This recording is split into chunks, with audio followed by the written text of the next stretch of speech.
Let me tell you a story. So imagine my younger self when I started to work out. I started working out at around 15 years old. And when I did start working out, I had a girlfriend at the time.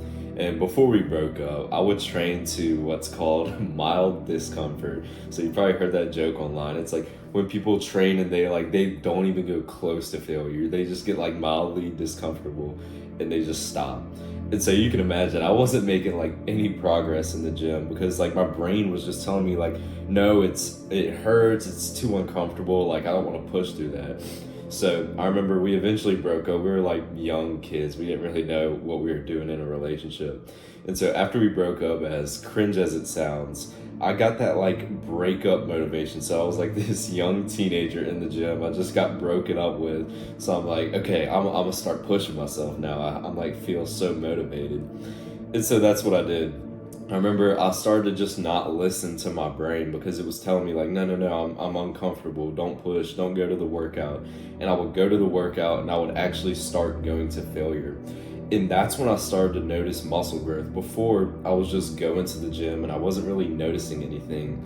But when I started like not listening to my brain, that is when I actually started to get the success that I wanted. The sooner you realize this concept of your brain is working against you, the better. Because just like me, when I was starting to work out and I was pushing in mild discomfort, you're probably doing like the same shit, but in some other field of life. Like, let's be honest, your brain has convinced you to watch pornography thousands of times. It's convinced you to waste hours, thousands of hours that you will never get back on things like video games and scrolling.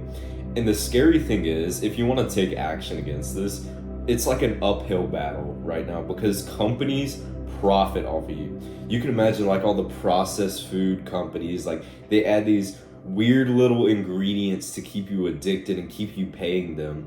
And it's like all these social media apps, they do these like weird ass little micro interactions like in the app, and it like stimulates your dopamine in your brain and it literally keeps you addicted. Like they have scientists made to keep you addicted to this shit and they profit off of that. It just pisses me off so much. And it's honestly not just your brain telling you to, indulge in these things. It's also just your brain just acting like a little bitch, to be honest. Like listening to emotions, if you feel horny, you go and watch porn. If you don't feel like working out, you skip the workout. Like this part of your brain that's literally working against you, it's so annoying. And I understand that you just want to like get rid of it. So you know that if you did like 100% of your good habits and 0% of your bad habits, you would be way more successful than you are right now. So what is something that you can do to like turn off this part of your brain that's just like working against you? The best thing that I found is meditation. And I know this sounds weird. You're probably thinking like, oh, this is gay. I remember when I first heard about meditation online, I was like, oh, bro, this is gay. I'm not doing this shit. But just hear me out real quick, okay? There's this part in your brain called the amygdala. And basically, when you meditate, it physically shrinks this part of your brain. Like you can look it up. It will literally physically shrink this part. This part is responsible for like the, that little part of your brain that's working against you. So let's say if you don't feel like working out, you'll skip the workouts. When you feel horny, you go and watch pornography, things like that. And when you meditate, it basically shrinks that. It makes you use your prefrontal cortex more, so you're basically more logical. You start to become more emotionally aware, basically. So when you get the feeling like fapping, instead of just like getting that feeling and then going and doing it, and then feeling worse after you get the feeling, and you just sit there and you're like, I wonder why I'm feeling that way. And you can choose the way you respond. If you feel like eating shit food, like I'll be honest, I still have dreams about eating shit food. Like I'll literally have a dream. The other night I had a dream. I was on like a cruise ship and there was like these little cakes and I was eating it, and I woke up and I was like, damn, that's weird. I wonder why I dreamed that. Imagine I never meditated before. I probably would have woken up and be like, oh my God, I want cake. And then I want to went and ate cake that my parents bought in the kitchen. You see what I mean? This meditation, it sounds weird. It sounds scary, but bro, it actually helps so much. I think this is one of the best things that you can do for your mental health because you differentiate those bad emotions from the action. Not bad emotions, I'm sorry. They're like normal emotions, but then you take bad action on it. Like when you feel like eating the shit food, you eat the shit food. When you feel like skipping the workout, you actually skip the workout. And you may think like, okay, this is something I can just skip, but I want you to imagine you when you're a father, okay? And like way more years from now, imagine you're a father and you never did this shit. You probably always say like, I'm not gonna be mean to my kids, I'm not gonna be an asshole, I'm not gonna be that angry dad, that abusive dad. But imagine you never meditated and you quickly become that kind of father that's just like yelling at his kids. He feels angry, so he takes it out on his kids.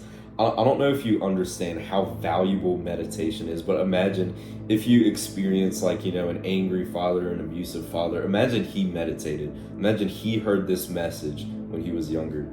This isn't just about yourself. Like, this will help you so much, but it can also be so great for other people. I want you to just realize that right now. By the way, man, I recently launched a pre-sale on my community. Check it out, link in the description. It's half off right now, so go check it out. So if you're watching this deep and you want to actually start meditating, here's basically how. So you can imagine it's very simple to get into the gym. It's just like, okay, go to your local gym. But getting into martial arts is like, okay, go to the martial arts gym. But meditation just feels so complex because there's weird, like, it sounds like you'll do the thing where you're like, it just sounds so weird, okay? But the way I will do it and the way I recommend to everyone is to do this. So just close your eyes like this, close your eyes with me, and just focus on your breath. And every time you do that, every time you focus on your breath, you're basically training that part of your brain. You're training your brain to not listen to those emotional thoughts and like act on emotion. And you'll think like, okay, well, I'm losing focus a lot. Like, I'm not really good at it. What would you say to like this skinny fat guy when he was getting into the gym, when he was like, okay, well, I'm not able to do a lot of weight? You'll be like, yeah, you're not going to be able to do a lot of weight, bro. You have to like train that.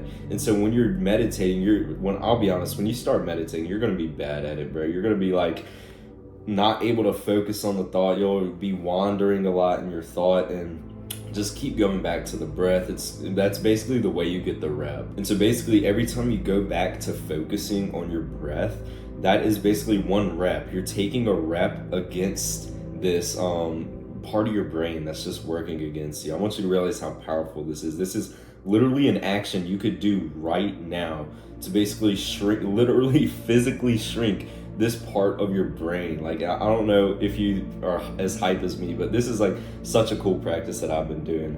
And so I want you to also realize, don't let your ego get in the way. I know a lot of people will be like, okay, well, I'm gonna do 20 minutes of meditation today, and then they like do it today, and then they don't feel like doing 20 minutes tomorrow, and then they never do it again. Start small and big. That's basically the way I like to do it. When I was starting a habit, I start with like 1 minute of meditation. Do that for like a couple days, then like 3 minutes, then 5, and then one day you'll be doing like 20 minutes every single day because it doesn't feel like much. Imagine you start doing 20 minutes of meditation today. You probably can do it, but tomorrow, if you don't feel like it, you're just not going to do it. It's way easier to do like 1 minute of meditation today, then tomorrow you do a minute, and it just like building up the consistency, and then progressively overloading it, progressively like adding on the weights, but the weight is like, minutes of meditation. If you watch this deep into the video and you're actually going to take action, you're actually going to start meditating, you listen to some random guy on the internet who convinced you to meditate, honestly, bro, you have my respect. Like, this is a really uphill battle. Like we talked about, you have so many thoughts of like, oh, I can stay at home and play video games instead of work out. I don't have to do the meditation.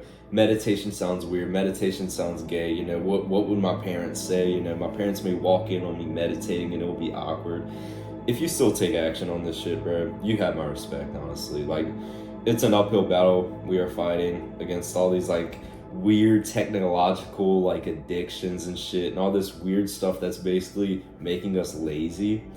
You have my respect if you take action. But yeah, man, check out the link in the description for my community pre-sale, like I said. So I'll see you in the next one. Peace.